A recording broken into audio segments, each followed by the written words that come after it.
This is my second time at YPC, and I remember coming here last year. It was amazing.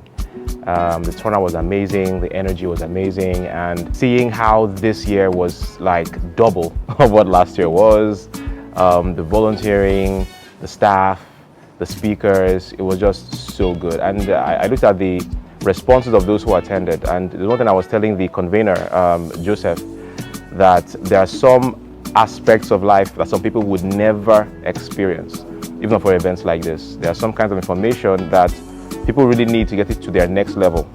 But you're not going to find it on social media. You're not going to find it on television. It's not going to be on radio. It won't be in the newspapers. It will be in the heads and in the hearts and the minds of people who want to help other youth do better. So I'm glad to be at YPC again, and I would advise every young Nigerian, every Nigerian in particular, who wants to achieve that next level of growth, subscribe to YPC programs, online, offline, and I know that your life will never remain the same again. Thank you for having me.